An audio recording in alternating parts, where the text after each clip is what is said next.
Kaliwat kanan ng handaan ngayong Pasko. Pero alam nyo ba kung paano patatagalin ang mga tirang pagkain para makaiwas sa food poisoning?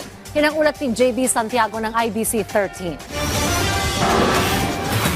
Habang abala ang lahat sa paghahanda ng Noche Buena, kanya-kanyang paraan ang ginagawa ng ilan para siguraduhin hindi agad mapapanis ang mga pagkain. Minimake sure na either nililinis maigi, tapos yung separate lang talaga yung serving spoons kasi yun talaga yung nagpapapanis ng pagkain. So every time, basta bawat potahe, separate yung spoon na ginagamit. Tapos yun, pag hindi na kakainit, diretso ref kagad para mas tumagal. Naniniwala kayo sa iba yung naglalagay daw ng suka? Oo, inalagyan din gano'n. Suka siguro nalagyan. Oo. Pero kasi depende rin sa luto. Kapag kasi may time na kahit may suka napapanis pa din siya. Depende na lang talaga. Sabi nga nila kung magluto ka yung sapat lang. Ayon sa National Nutrition Council o NNC, tama naman ang mga gawaing ito.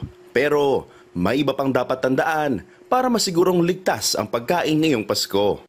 Dapat huwag hayaang nakababad sa room temperature ang mga pagkain ng higit sa 2 oras. Agad din daw ilagay ang mga tirang pagkain sa ref gamit ang airtight containers para tumagal ang shelf life nito. Importante po talaga ang food safety, no? Lalo na ngayong panahon na to na maraming handaan at syempre maraming tira rin po sa ating mga hinandang pagkain. Importanteng isipin kung gaano karaming servings lang po yung kailangan natin para maiwasan yung sobrang pagkain. Dapat din tiyakin na naluto ng maigi ang mga pagkain para mapatay ang mga bakterya gaya ng Salmonella at E. coli na nagiging sanhi ng food poisoning.